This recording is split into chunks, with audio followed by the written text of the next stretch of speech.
became unbothered when I started not caring what anybody thought about me.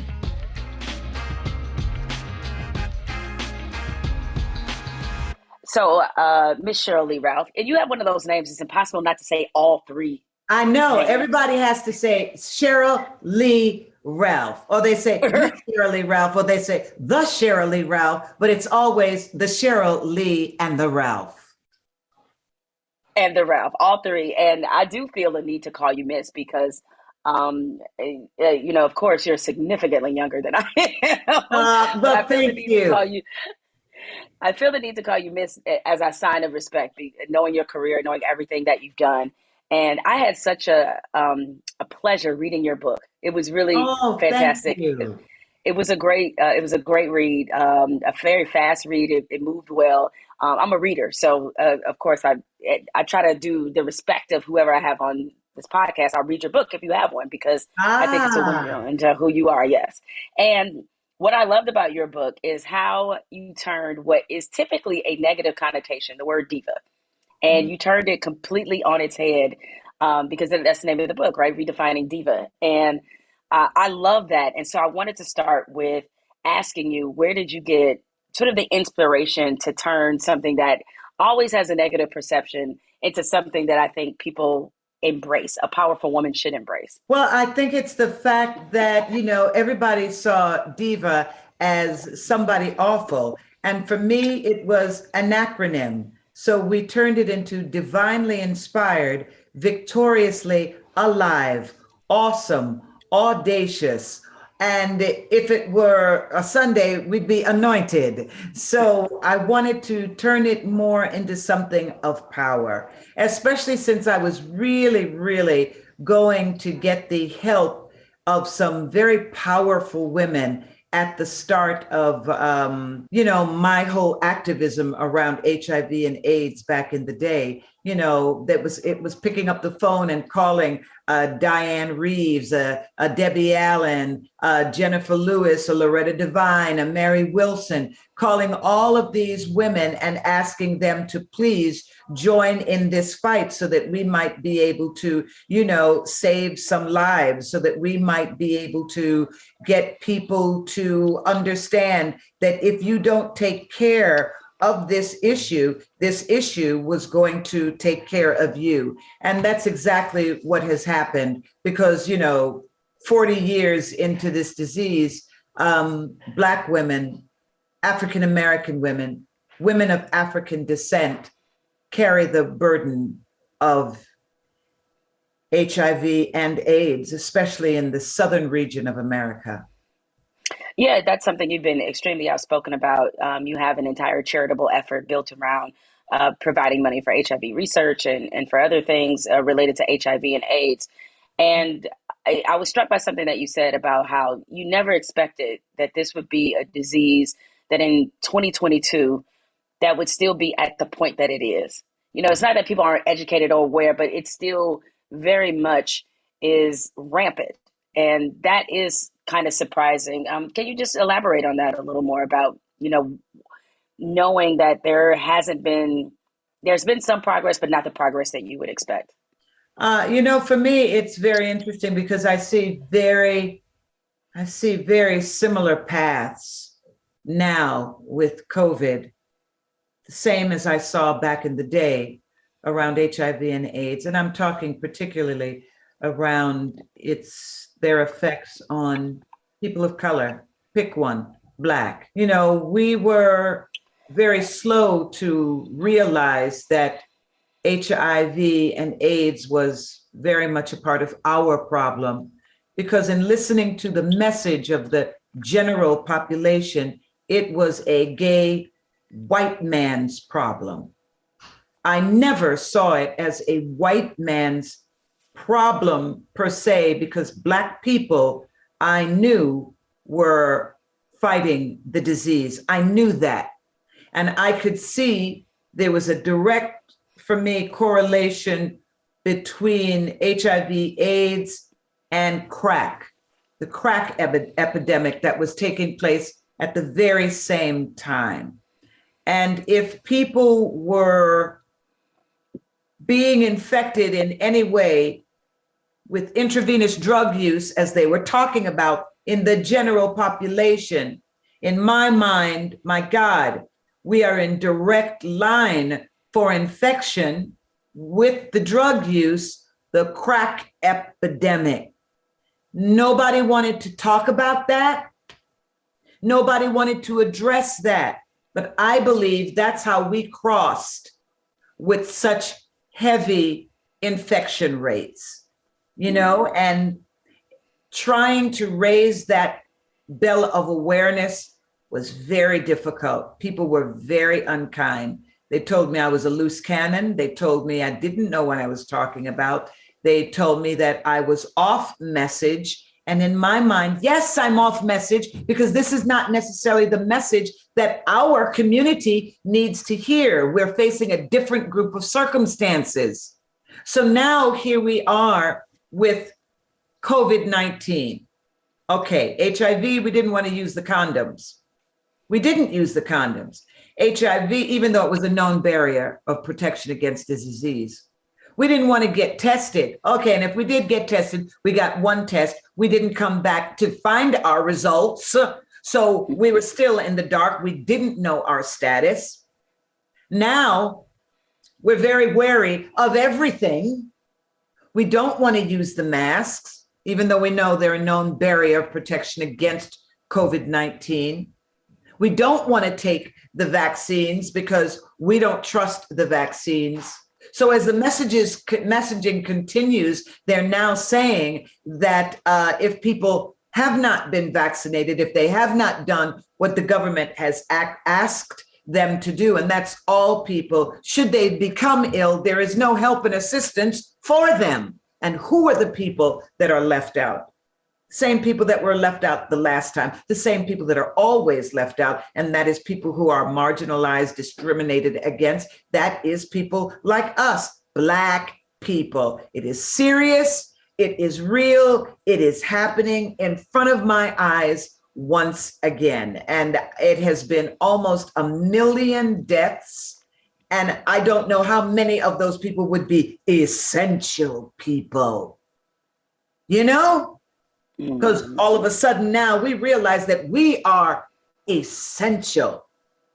And we have just, we're losing another battle when it comes to our health. And we're opening the umbrella around the Diva Foundation to now include other life-threatening diseases like institutional racism. That's a life-threatening disease. Injustice. Speak on it. Thank you. Yeah. That is a life-threatening disease.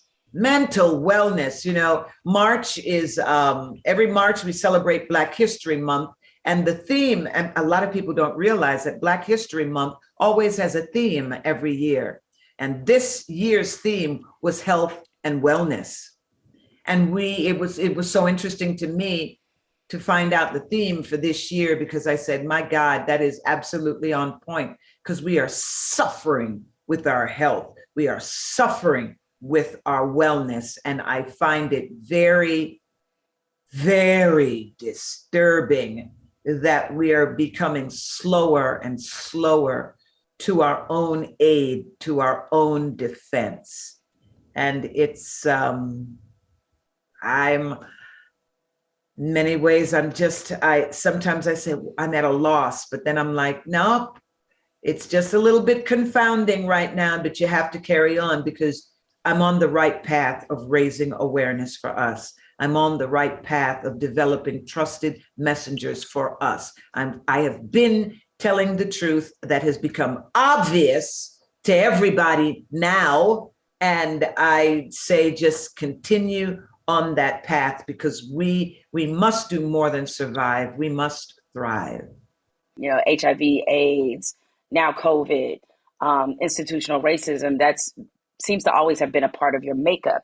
A question I ask every guest, since the name of this podcast is Jemele Hill is Unbothered, is one I'd like to pose to you. When did you become unbothered? When did I become unbothered?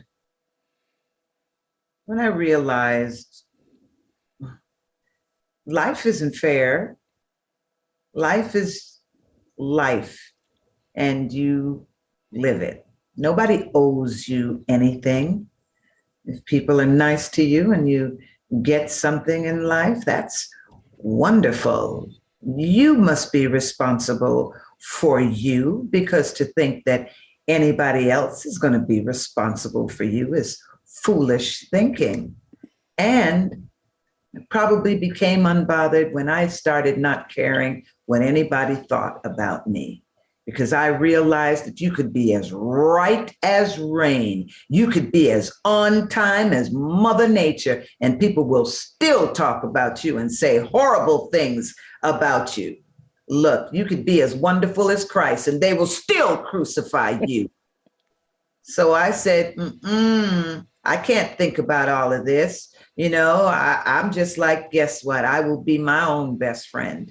I will take care of me. I will speak for me and those I believe need help and assistance. And sometimes people who need help and assistance, they don't want it. But guess what? That's life. Well, you are now a part of a hit show. Certainly, I think it's probably my favorite show. I hate to say of the year because I think it came out last year. Abbott Elementary, which is incredible. And I love situational comedies. I was a big fan of The Office, big fan of other similar type of shows. Chicago South Side, that's another one of my favorite shows. And so Abbott Elementary was right on time. And it's just so wonderfully done. And your character, Barbara Howard, is hysterical. And I know you have gone through this probably a few times in your career, but it feels like, and it's so weird to me, that there's a group of people that's always discovering you for the first time, despite the fact that you have been here and been established and done so much.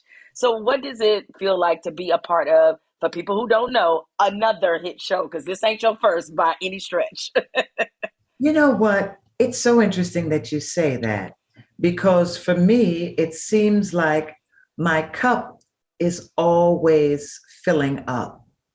There's not that moment where everybody says, "Oh, we all know, we all get it." It's like, no, it's a bit here, it's a bit there, it's more on top of that, it's more, and here we are with Abbott Elementary, and I feel like in many ways my cup runneth over, because this is a joy. This is magic. I work with great people, and I love to say, oh yeah, my boss is 32 and she is fabulous. She is wonderful. I would love the wonderful Quinta Brunson. Oh, Quinta Brunson. I love working with Quinta Brunson so much. Very often you see all of these TV shows and these movies where the older boss is jealous or mean to the younger boss. I want to see the show where I get to love on my little boss and say, yes, go girl, come on, let's do this, because we are having the best time. And I love Quinta's spirit, her talent, her thought process, her thoughtfulness, her kindness. It's in many ways infectious and just wonderful. Mm-hmm. Now, how does the success of this show compare to, as I said, this isn't your first time you've been a part of a successful show. A lot of people know you still from Moesha. You will always be Brandy's mama to a lot of people, or stepmom. So, but having been a part of what the success on television looks like, how does this differ from maybe some of the other success you've experienced in the same arena? A lot about the industry has changed in that we're not just on TV, we're being streamed. And for a lot of people, they're seeing us around the world. And it is amazing. It was years before the United Kingdom got to see Moesha. We had been on for about 5 years before they got to see it. We were only on for about 25 hours before the rest of the world got to see Abbott Elementary. So the messages are traveling much faster, and the response is coming in so much quicker. And it has been amazing to see how much everybody loves the show. Now, of course, there are a few naysayers, but they are a few naysayers. Other than that, the response has been like, this is the TV show we needed right now. This is the kind of attention we needed on our teachers right now. And I agree with them. Yeah, I mean, that's the other part of it, is that it is shining a light on what teachers go through, even though, obviously it's a comedy, but you still, think there's still important messages that are sent, namely the importance of teachers, period. And especially the importance of, having Black teachers influencing Black kids. I know everybody on the cast isn't Black, but that's a huge central theme that is in this. And listen, every possibility or chance or opening I get, I always say little Nissan sandwich, thanks to you. And you know what? When I read that line, because quite honestly, this is one of the very first times I've ever really trusted all of the lines on the paper. I mean, I really trust them. And when I saw that line, I was like, huh? But I was just like, oh, just say it. Now everybody's saying it. So everybody says it, you love Nissan sandwich. I know. You never know. It's exactly. It's like the subtle things that sometimes hit. When you read this script, did you know it was going to be as big of a success as it became? You know what? I did not really know what was in store in terms of sitcoms, especially a mockumentary style sitcom with a cast that looks the way ours does, meaning we're heavy on African American. Even though we are a diverse cast, we are heavily African American. I did not know what the response would be for that, but did I know it was a special script, a wonderful script with something to say? That there was no not seeing that. Was I hoping for great things? Absolutely. Did I feel it was going to get a pickup? Yes, I did. But I did not have any idea that we would have this onslaught of love and affection and audience in such amazing numbers. The fact that it quadrupled our ratings in less than 4 episodes, when that happened, it was like, my God, what's going on here? How did you get involved with the show? Like, how did they bring you in? I was working with Quinta on another series called A Black Lady Sketch Show. Yes, I remember the sketch you did. There you go. And she was very interesting because she spent a lot of time just looking at me like she was observing me, which I found very interesting. I said, oh, wow, this is great. She's actually paying attention, to, when you do your work, and there was something that I did in that script that I had not done my whole career. And she just thought it was so hilarious. And I remember her laughing and she was like, oh my God. But 18 months later, I get a call from her that she has this series and it's going to ABC and the pilot, not the whole show, the pilot. And the role, she had a role with me in mind and just me. And she knew that she says, Miss Ralph, I know that you're in a position in your career where you get offered things, and that is exactly what should happen. You should be offered things because you are you. But it would be helpful if you would, meet the people involved in this. But please, before all of that, just read the script. I read the script. I loved the script. And she was thinking of me for Mrs. Howard, the role that I'm playing currently in the show. And I said, what about giving me a shot at Ava? Because Ava, the principal, that would be so unexpected for me. Nobody would even imagine seeing me that way. And I was like, this would be great because I could easily do that. And she said, absolutely not. No, we need a queen for Mrs. Howard. We need a royal woman, and that is you. And I was like, well, my God, how does one say no to that? Thank you. I will be your queen. Yes. And that's how it all came together. Mm-hmm. Oh, wow. And the Ava Coleman, the principal, I think played by Jemele James, is hysterical. I mean, she is. First of all, this woman is hilarious.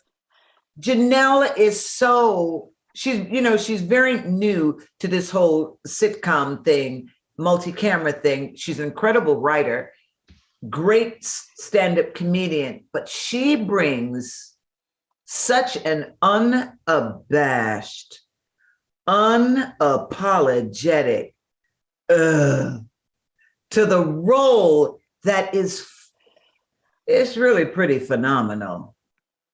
She's really something. There was an episode where you found out that, she's struggling. And it was some of the moments were so heartbreaking. And I thought to myself, see, that's a lesson in what happens when people, especially Black women, how we can suffer under the weight of everyday life. And we're angry and we're upset, but nobody knows the weight that we're carrying because we make it seem so effortless. And I felt so bad for Ava Coleman because Ava Coleman's dealing with a lot. Mm. It was interesting. All right, I heard that. That's a good tease. I heard that. Although I would say that Barbara Howard it's kind of a different character for you. I would not have thought. Because she's funny, but she's like sarcastic and kind of got a dry humor and a little uptight at times. Like I don't know if I would have immediately associated that. I would think it feels like a different kind of role for you. I don't know if that's just my imagination. Well, thank you. I say this often about characters. Characters, when they're complete and well written, and you read those scripts and they come to you and they just come alive. And there was something about Mrs. Howard. I knew Mrs. Howard, and I've heard her speak many times. I've heard her fight in the community many times. I've even seen Mrs. Howard run for office. I've seen Mrs. Howard in so many iterations in my life, fighting for her students, fighting for her family, fighting for her community. And when I got in front of the camera, when I got in those clothes, oh my God. The clothes, your costume designer, oh my God, they can help you make the character. And when I was in those clogs, when I was in those leather soft stride shoes, when I was in those sweater sets, the pearls, that wig that is supposed to look absolutely human and correct, but we all know a teacher that's had that wig, and I was just like, oh my God, hair and makeup and costume design and Quinta, because her hand is in all of it. I was just like, oh my God. But when they put it all together, there she was. There was Barbara Howard. And I was like, oh my God. And the fact that people love her and people recognize her. People on Twitter, on Instagram, they'll talk about the teacher, their Barbara Howard, their Miss Howard, what Mrs. Howard did for them. The last time they went to visit Mrs. Howard, someone told me a great story. They said, I watched the show and I went looking for my teacher. I went looking for the teacher that made a difference in my life. And they said to me, things didn't turn out good for her. The system wasn't there to help her. Her health wasn't in good shape. And because of the show, they were able to put together the whole 6th grade class to start something to help their teacher. I was like, wow, that if all we did was help one person, one teacher, that was something special. Somebody else, they went to look for their teacher and the teacher needed help. but they needed the human help. They needed to see what they had done in their life. And their student went back, and the student had done, oh my gosh, it's so weird you asked me this question, and I'm remembering these stories, and it's all as a result of the show. And that's wonderful. That is wonderful. Yeah. Yeah, I think that's a big reason why it resonates with so many people, because you watch the show and you immediately think about every teacher that had an impact in your life. You know, I immediately thought about my kindergarten teacher, Mrs. Gold. Like, and you always, you know them. Like, it's not even, it's something that just comes naturally, where you just think about the impact they made in their lives. And I do think teachers, especially now, they need to be reminded, because I know sometimes, especially, you know, we little knuckleheads, they think like, I really hope some seed is planted somewhere, right? Yeah. And so I think it is important that we go back and we show them love, and they know that, you know, we turned out all right, that everything that you said and tried to instill in us, it did eventually sink in. I want to talk, it did. I want to talk a little bit about your background, because I think people would probably be surprised to know that you did not initially start off wanting to be an actress. You were actually going to be operating on folks. Yeah. I was a pre-med student at Rutgers University because I am an immigrant's child, and my Jamaican mother said, be a doctor, be a lawyer, and if you can't do that, then marry one. And I was doing none of those things. I wasn't becoming a doctor because that was just not going to work out for me. Constitutional law was horrendous. I just couldn't do it. And I got lost on the campus once, and I ended up on a dead end. And at the dead end was a theater. And that was the beginning of everything for me. Yeah. Was it a dead end or a beginning, right? It was definitely the beginning of great things. You know, I was very young. I got to college. I was 16, and I was a freshman. I was the first runner-up in the Miss Black Teenage America pageant, and I came there with my scholarships, my monologue, and my song, which every actor must have.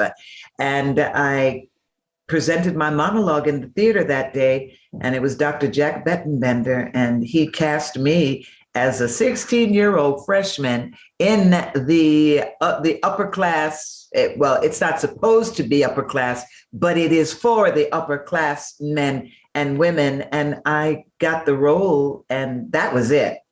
That was it. I was on a different path, and it was absolutely the right one. You were a child prodigy, and I had the same conversation with a friend of mine. No, I was not. You were totally a child prodigy. I know you may not like to think of yourself that way, but you were a child prodigy. Okay, you have to accept it. But I was going to say, a friend of mine, Sunny Hostin, who hosts The View, she also went to college when I think she was 16 years old. And I don't think people understand what an adjustment that is, because you're not old enough to necessarily be, quote unquote, collegiate, and you're still young. So what was it like for you to be 16 and on it was horrific. Campus? It was horrific, but I was also entering a school that it was the first class of women. Rutgers College was all male. It was historically an all male college. This was the first class of women. Everything about the culture of the university was changing, and it was very difficult. You know, I remember I was young, and they didn't know if they were going to accept me because I was so young, and I had to go and meet with the president, Dr. Edward Blaustein, and, you know, my dad took me down there, and I had to sit and talk with the president about my dreams, my goals, my aspirations, and then the questions, well, what would you do in a bathroom that had urinals? And I thought, this is a very trick question. And I said, use the toilet. Because I was like, what is that? You know, were we going to be offended as young women by urinals?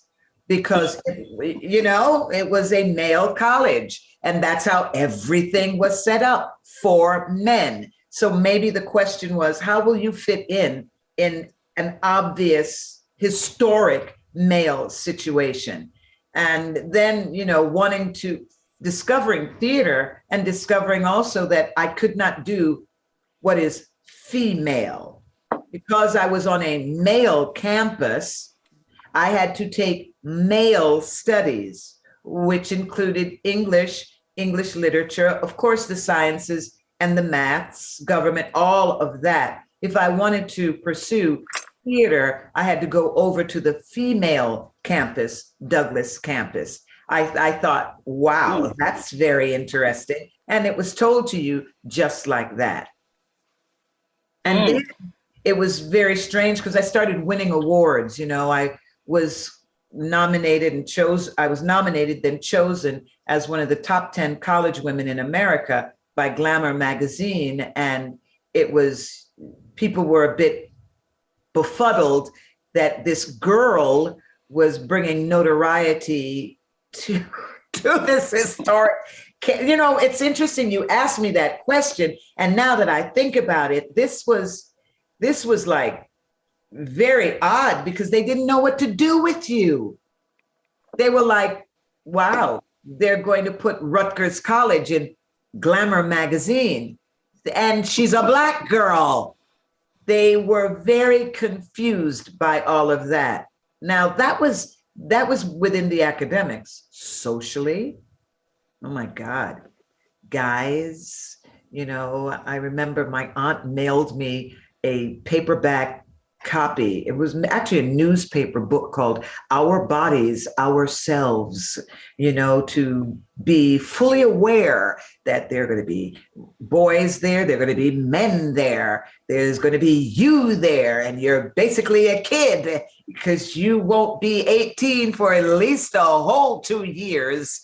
And, how are you going to present yourself? And this was all it was all difficult when they would have parties and folks would be getting high. And oh my God, it was a lot. It was a lot. My first year, God knows, I don't even know how I got through my first year, but I started taking the full course load because I wanted to get out. And that's how I ended up graduating at 19 and then becoming the first woman to graduate from Rutgers College. But I was starting to work, so I did not attend graduation ceremonies because I got cast in a Skippy peanut butter commercial. So the choice was sit in the sun for a piece of paper they were going to send me anyway, or go make them coins doing this national Skippy peanut butter commercial. For me, it was a very easy choice. I went and shot the Skippy peanut butter commercial, and I never had to do anything other than work at my acting for my whole career because I made a good chunk of money. You said something that I want to ask you about after we take a quick break about them not knowing what to do with you, because that seemed to be a theme in your career as you progressed in acting and, of course, being on the stage and films and television. So I'm going to ask you about that. And, of course, with last year being the 40th anniversary of Dreamgirls, oh, my God, I cannot believe that it's been that long. So that and much more I want to get to with you. But we're going to take a quick break and we'll be back with more with Miss Sheryl Lee Ralph. All the names.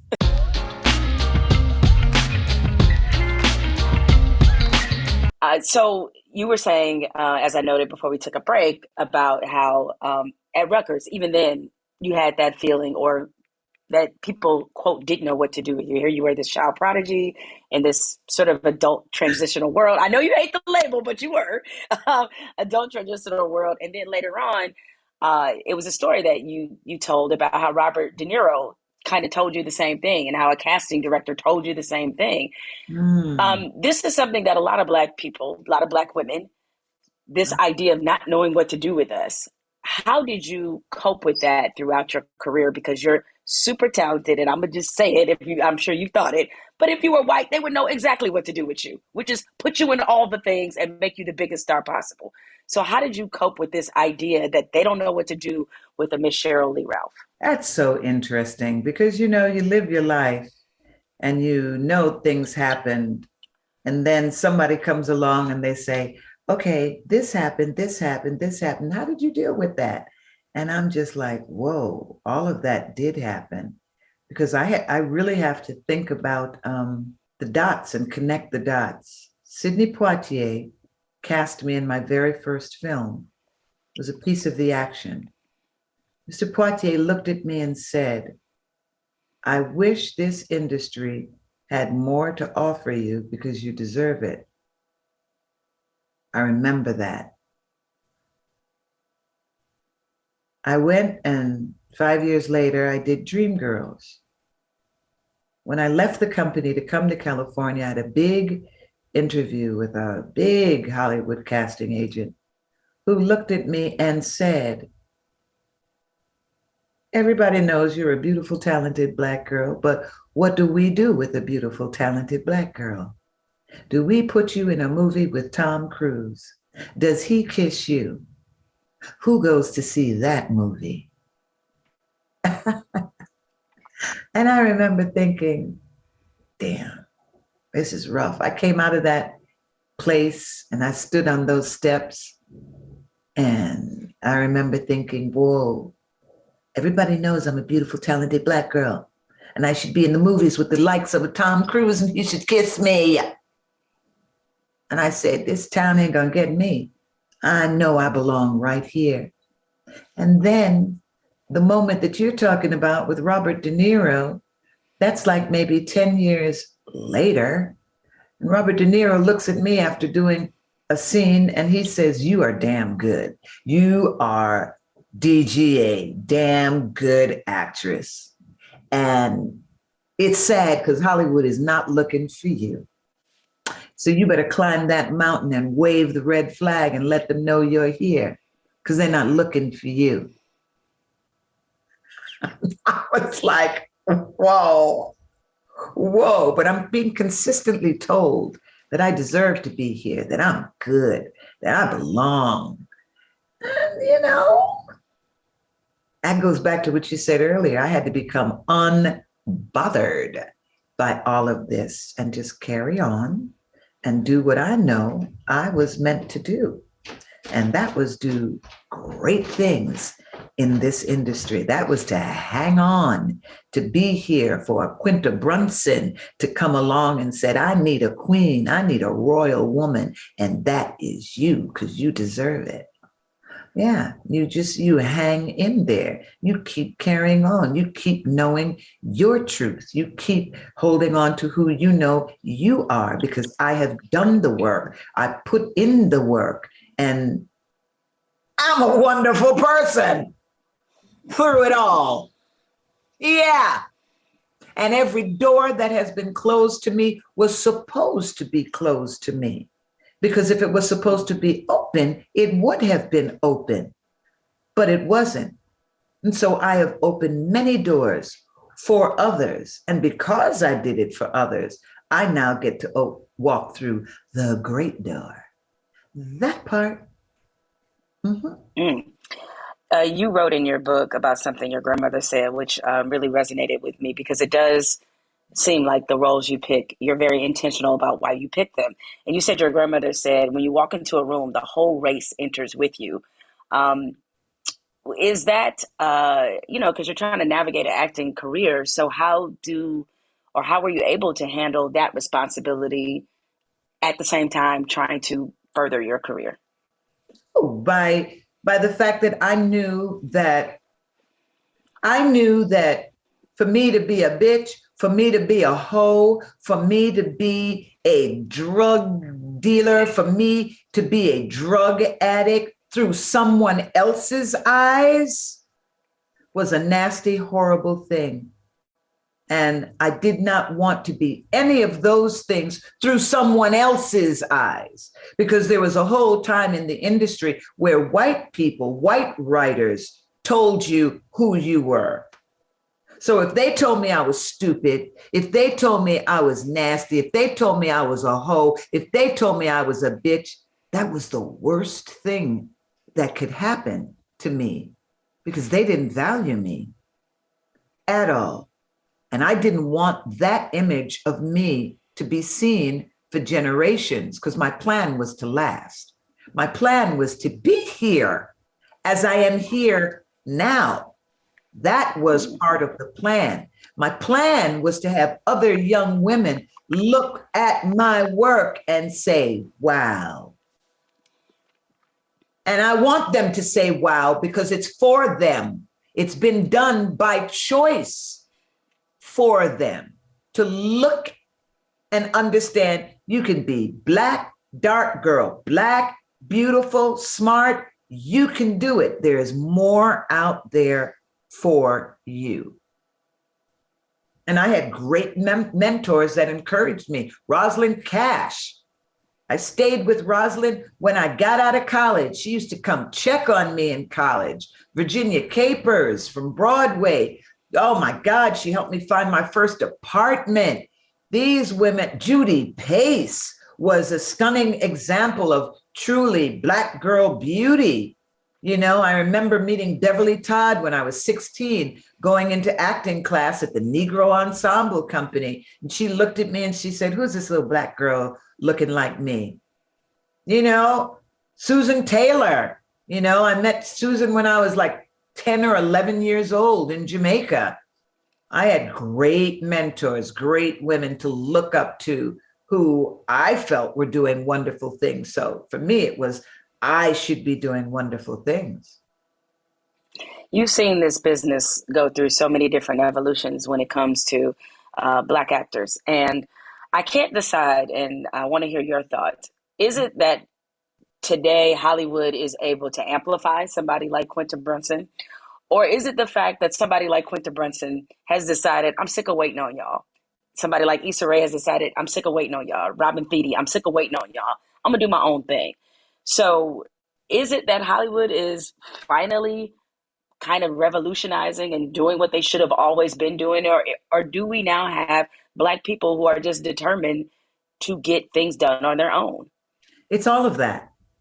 It is all of that because you must. It is all of that because there's a show on TV called Everything's Going to Be All White.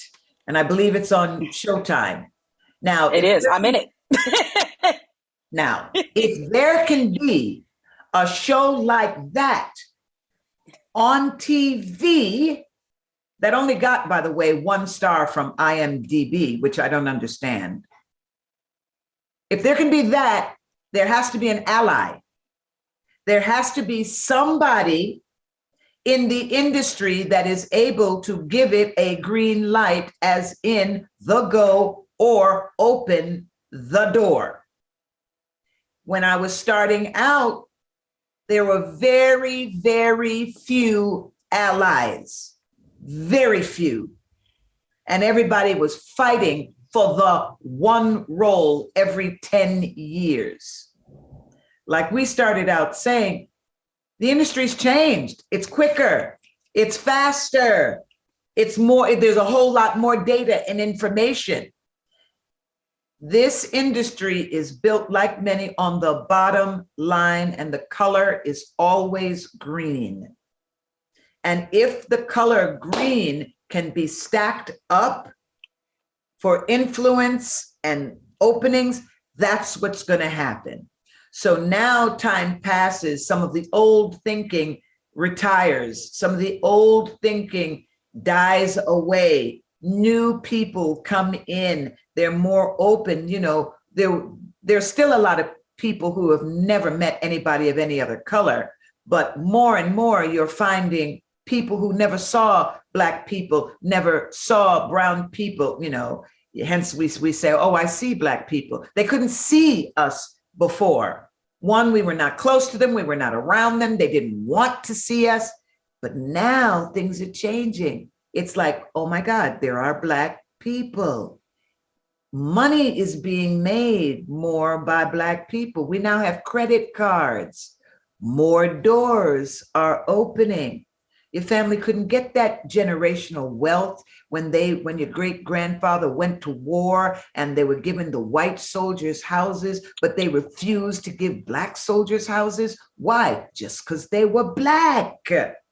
But see, that's changing now. more and more young people, they're starting to save their money a little bit. They're catching on to the fact that, wait a minute, the game is stacked against us for real. I got to stack them coins. I got to buy some land. I got to buy a house. I got to start my business. In the industry, young folks are like, wait a minute, I'm just as smart. Look what Spike Lee did. And I love the book of Spike Lee. I will do it for myself, with myself, by myself, and a few of my own friends. That's how other people did it. But we're catching on more and more. And I love it when we come to a point where you get to the top of the industry and there are 1, 2, 3, maybe 4 people who look just like you and I. And the one girl who's got the go, she's like, hey, I'm in here, come on in. That's how that happens. Because this industry right here, it's got all kind of doors. There was a series, a movie I once saw, and these people were caught in like this clock or this time capsule. And they went into this doggone time capsule thinking they could play the game. And you would see them, they'd be caught in the doors. The machine turned against them. They'd be shot. They'd be dead. It's like, oh, you thought this was some simple game?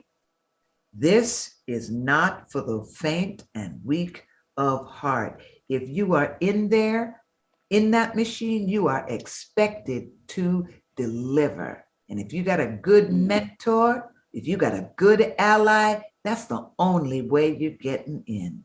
That's the only way. Don't think you're just getting in there because you're nice and you're charming. You got to have an ally and you got to deliver that part. And our kids, guess what? They deliver.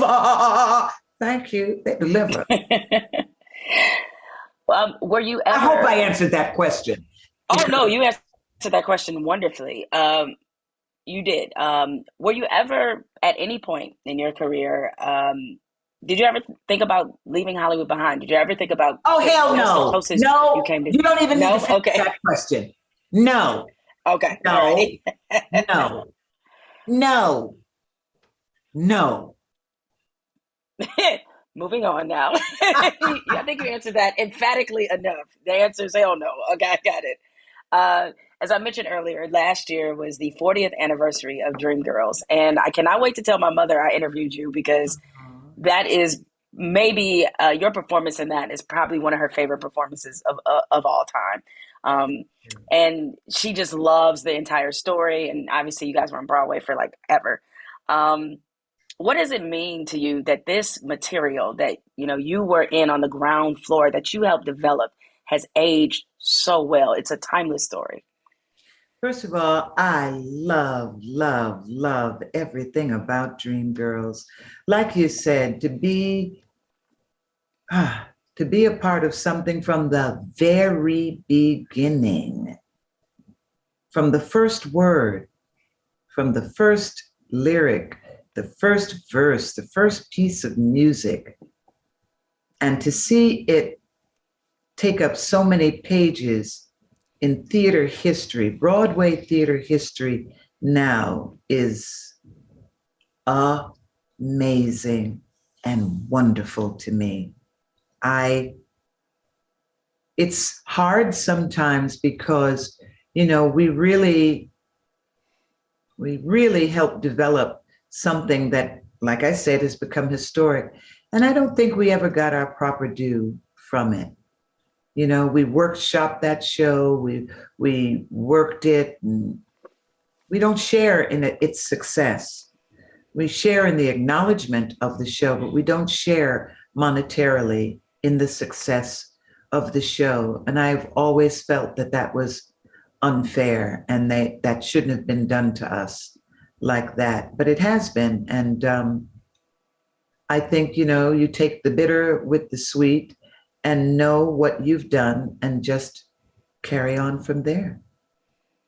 Well, one of the bittersweet parts of it is, and you told this story before, and so I'd love to ask you to sort of retell it again, is that you sold your rights that you had in Dreamgirls for $1. How did that happen? We were all in the rehearsal room at 890 Broadway.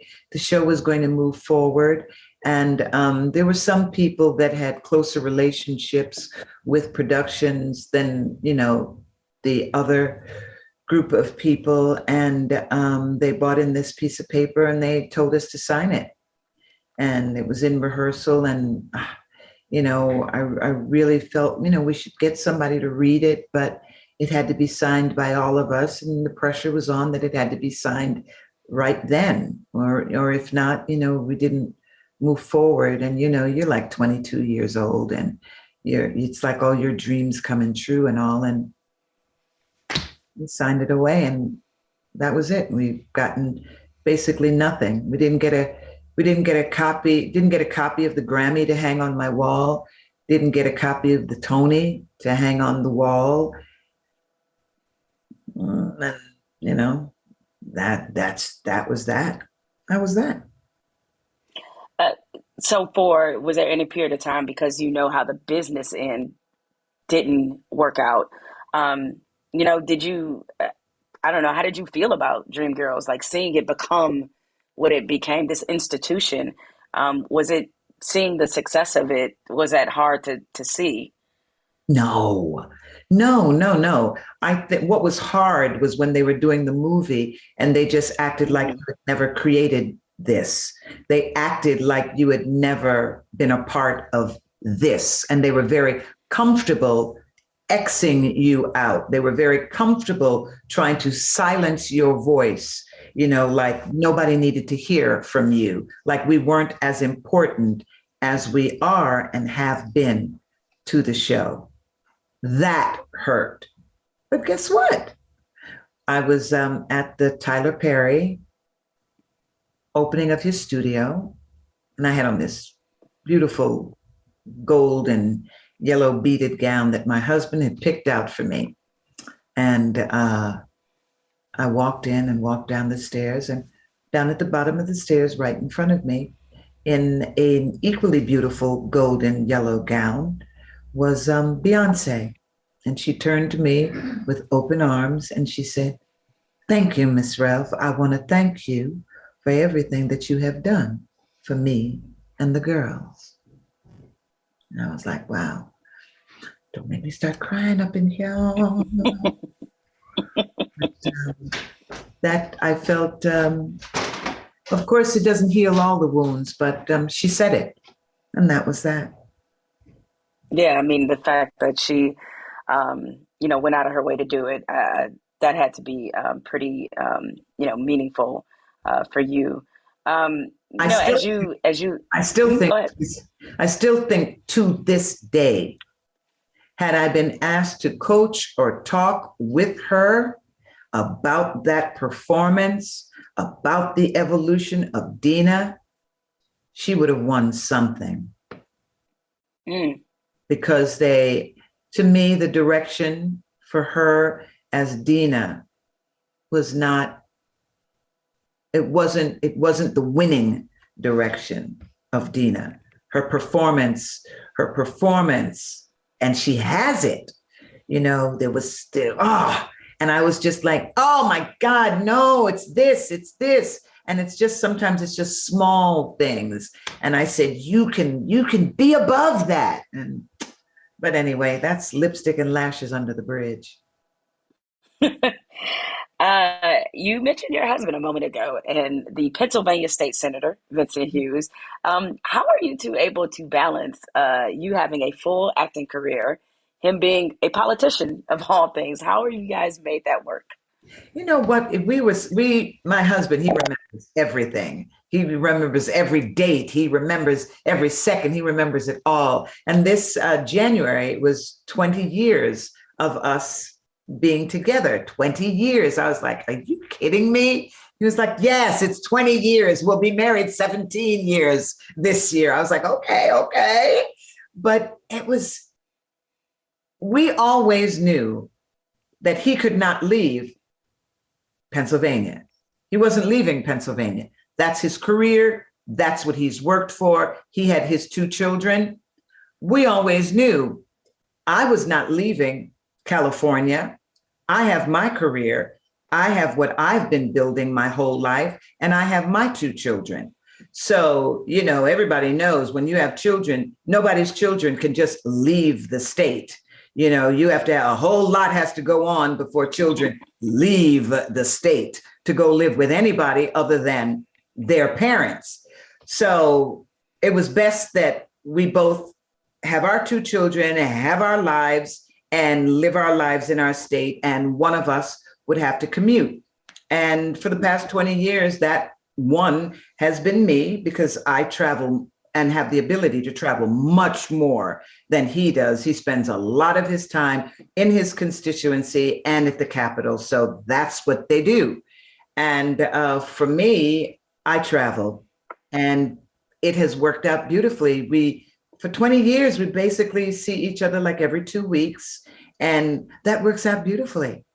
Every time I see him, I'm happy to see him. Every time I'm leaving, I'm happy to leave. And then I look forward to seeing him again. So now, you said you guys have been married 17 years. I saw a picture you posted on your Instagram of who your bridesmaids were. This might be the goat of all bridesmaids groups. Tell people who are your bridesmaids, Miss Sheryl. Patti LaBelle. Patti LaBelle. You almost can stop it right there, but it gets better. It gets better. I was like, Patti LaBelle, sit your way. Patti LaBelle, who actually was upset that I did not ask her to sing.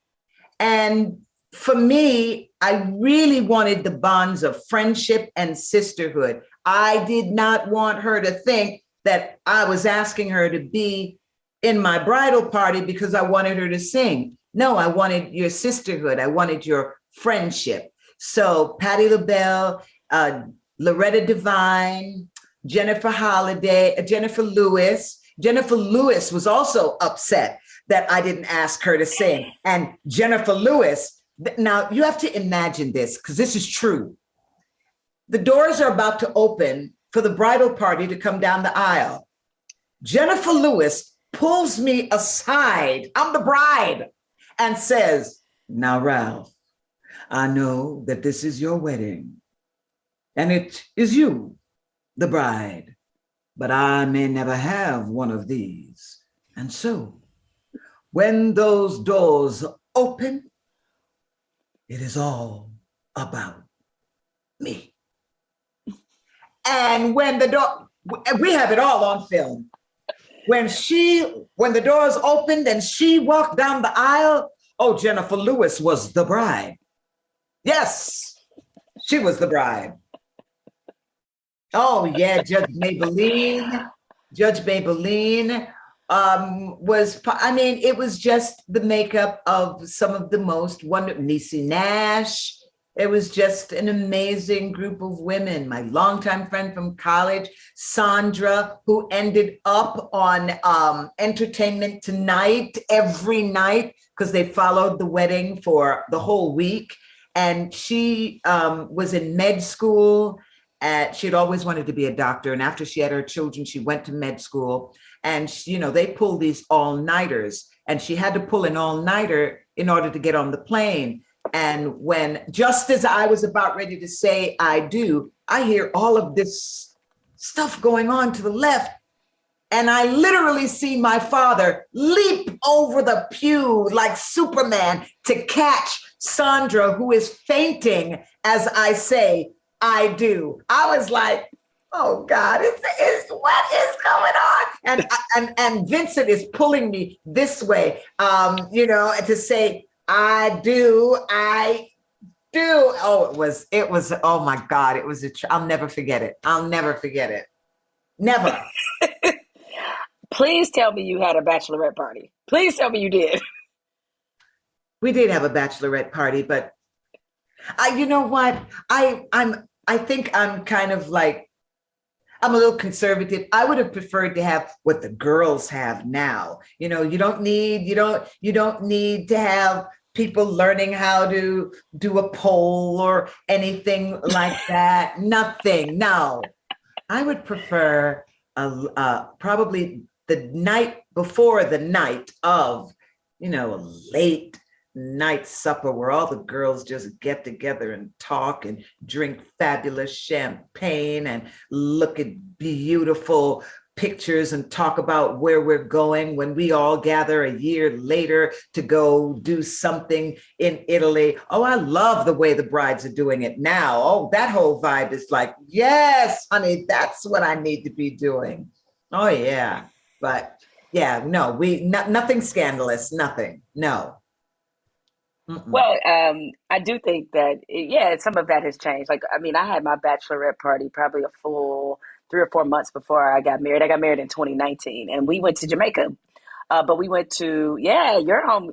But we didn't go to like Montego Bay. We went to Port Arthur, or not No, Port Port Arthur, Antonio. Port Antonio. That's what it was. Sorry. Yes, Port Arthur, I think it's in Texas. But we went to Port Antonio, and it was fantastic. You know, Beautiful, it's so beautiful. It beautiful. was 22 of us. Yeah, it was 22 of us. We rented 3 houses or 4 houses, I'm sorry, and everybody had a butler, and we had a time. We had a great time. And that's how you do that. See, I love that. Yeah, I because you love have to that. do what the bride, wants. So they should have given you that. But I just am imagining a bachelorette party with Jennifer Lewis, who's probably one of the most fun interviews I've ever done in my life. She's amazing with Yeah. her and Patti LaBelle. And I'm like, I'm here for it. Like, I needed y'all to have that. It was really wonderful. It was a wonderful time, a great time to be with friends. When I look at the pictures now, I have only the best memories of that time. Yeah. All right, before I get you out of here, Miss Cheryl, we're gonna play a game that I play with every guest that Oh my appears on God. Jemele Hill is Unbothered. I know. See, like I was gonna let you off the hook that easy. Come on, blame yourself. Your career is too fascinating and illustrious, so it's your fault. It's a game. It's called This or That. It's very simple. I give you two choices, and you have to pick one because the fate of the culture depends on it. Oh my I God. sort of ad-libbed that last part. Yeah, that's right. Put the pressure on you. All right, let's start it off here. First one. I put a spell on you, or I love you, Porgy. I know you're a big Nina Simone fan. Oh my gosh. I really have to put a spell on you. That was a very difficult one. They're two very different things, but I put a spell on you, Nina Simone, because Nina Simone at that time was really starting to realize so much about herself, the music that she sang, and how to use her voice. I Love You, Porgy was basically just using the voice, even though it did do some great things afterwards. Mm. Um, Getting to your Jamaican roots, jerk chicken or curry chicken? Oh, definitely jerk chicken. I don't eat meat, but it would have to be jerk chicken. Yes, my dear. The curry is all right. I like the curry, but the jerk chicken. And if I was going to curry anything, it would be a curried goat and some rice and peas. So See, there I'm you so have it. glad you said that. Curry goat is so underrated. It's the best one. I was like, it's curry goat. It's the best I one. love curry goat. It is the Mhm. best one by far. Although I guess I should have asked you rice or since you don't eat meat, rice and peas or callaloo. I love callaloo. Definitely callaloo.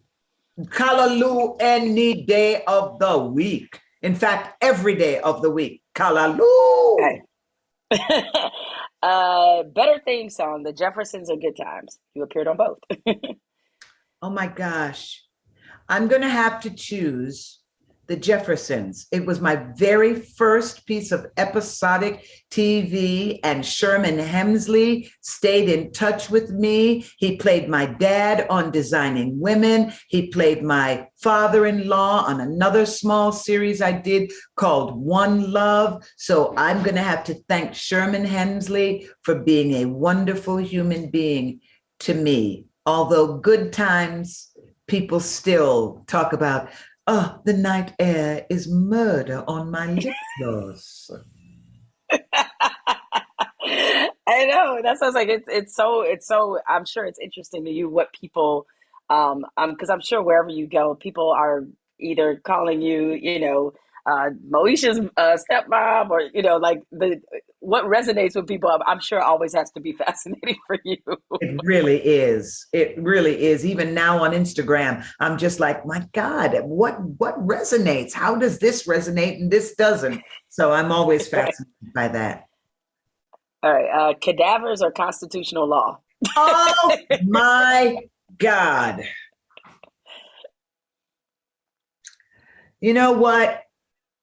You said I have to pick one. Uh-huh. Okay. Oddly enough, I'm going to pick the cadavers because the cadavers absolutely helped me make the choice of what I was not going to do.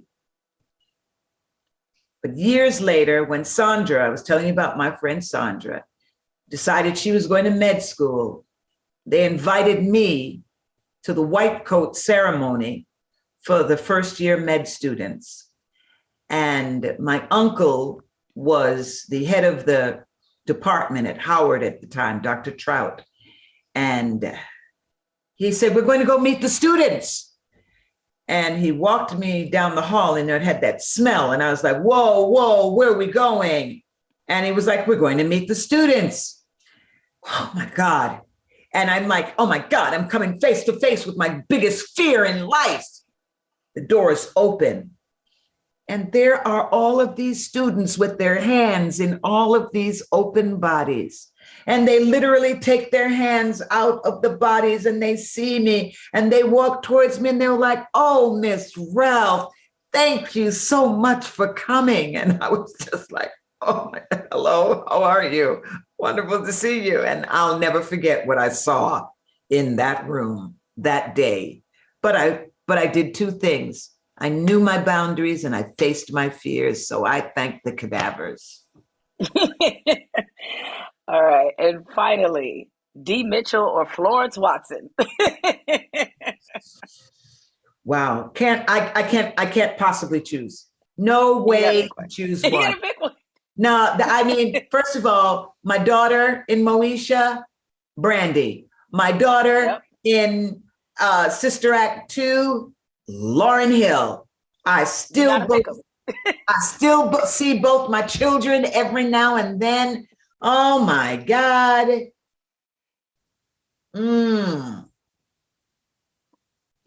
Florence Watson, people, they quote her all the time. But then, you know, Moesha, D is a gift.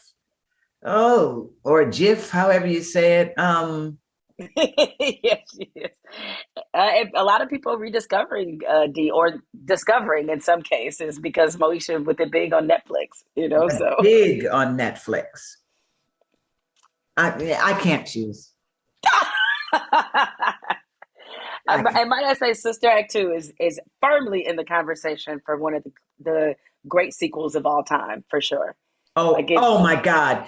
That was the first time people were ever saying, how in the world is the second one better than the first one? Than the first one. I know. And the first one's great. And then the second one is just like, it's so good. But that's, you know, it's in that Godfather 2, Sister Act 2, those categories. Exactly. Well, Miss Sheryl Lee Ralph, thank you so much for spending your time with me.